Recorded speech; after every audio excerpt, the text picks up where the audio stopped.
As I said, starting at the age of 9, my rich dad started teaching me to be a rich man by playing the game Monopoly.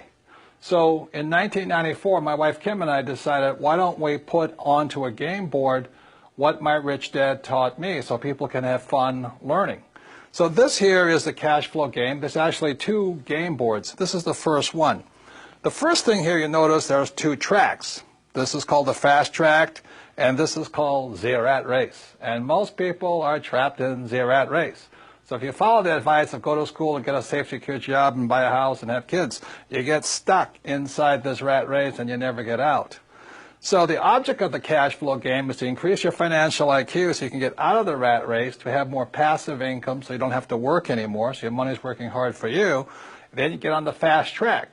Now, there really does exist a fast track. In 1933, a man named Joseph Kennedy, father of President John Kennedy, head of the, I think it was the SEC, declared that the fast track was only for rich guys and women. So you had to be a rich person to invest on the fast track. So today, the investments I do are not in the rat race. I don't buy stocks, bonds, and mutual funds. I invest out here. So to invest out here, number 1, you have to be rich, and number 2, you should be financially educated.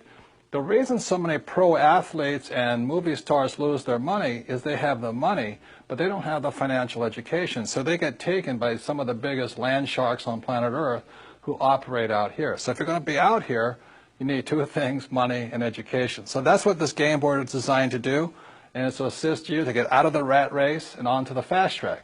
So this is the first game board of the cash flow game, and now we'll go on to the second game board. And this, you may recognize, is a financial statement. This financial statement is what separates cash flow from the game of Monopoly. This financial statement here, now don't get intimidated by it, but it's a very important aspect of your financial education. For example, is my banker has never asked me for my report card. My banker has never asked me, if I had good grades, what school I went to. When I go to borrow money, millions of dollars, my banker wants to see my financial statement. So in the real world, outside of school, this is your report card. Your financial statement tells the banker how smart you are, or do you need remedial education, So cash flow, the game was designed to make this, which is technically known as accounting, the single most boring subject on earth, fun. So cash flow teaches you 2 things. It takes the most boring subject on earth, which is accounting, married with the most terrifying subject on earth, which is investing, and we put it together in a game. So this here is a very important aspect of the cash flow game. It's what separates Monopoly from cash flow. So let's go back to the cash flow game, and I'll explain how putting both accounting and investing together is a very important educational tool for your financial education. So now you've seen the second board game, which is the financial statement, and that part can be intimidating to some people, especially if you're not good with numbers or words or just getting new. So let me explain to you why games are so important. As a child, I didn't do well in school. Every time I made a mistake, the teacher would punish me. I don't have a good memory. I was probably ADD, it's hyperfidgety and all this stuff. So the reason I love games, and the reason I created the cash flow game, is whether you did well in school or not, the more you play this game, the smarter you get.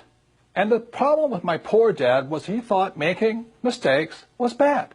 Look, the only place it's bad is in school. In the real world, the person who makes the most mistakes and learns from it wins. So the reason I created the cash flow board game to get you out of the rat race is you can play this game over and over and over. I want you to make as many mistakes as you can. We have cash flow clubs and cash flow franchises. You can play this game for free or for a very nominal cost. But I hear so many people say, well, I played the game once. I said, well, how do you learn anything once? You don't learn to be a great golfer playing once. You don't learn to drive just driving once. True education is about repetitive, making mistakes, trying new things, and learning. So the beauty of the cash flow game is have fun. Make as many mistakes as you can. Play it as often as you can. Take risks. It's only playing money. Have a good time. And the cash flow clubs have a 10-lesson curriculum. Go through the 10 lessons. Join with like-minded people, but have fun. Make mistakes. The reason my poor dad was poor was because he was terrified of making a mistake. And I don't want you to make mistakes financially in the real world. I don't want you to pay somebody to lose your money. Play this game as many times as you take until you get comfortable that you understand how to get out of that rat race on the fast rate, how assets, how liabilities work. But have fun, practice, make as many mistakes as possible, and that's how you get financially smarter. This stuff about school, having a good memory and just listening to lectures, is not true learning. To me, that was torture in school. So the reason I love the cash flow game, the reason my wife and I created it in 1994, is we wanted you to have fun, play as many times as you can, teach other people. The more you teach other people, the more you learn. So that's the way it is. So even if you didn't do well in school like me, it doesn't mean you can't get rich. You do have a high financial intelligence, but it's up to you to bring that intelligence out, and that's what the game was designed to do. Make mistakes, have fun, get rich. And that's the difference with the Rich Dad Company.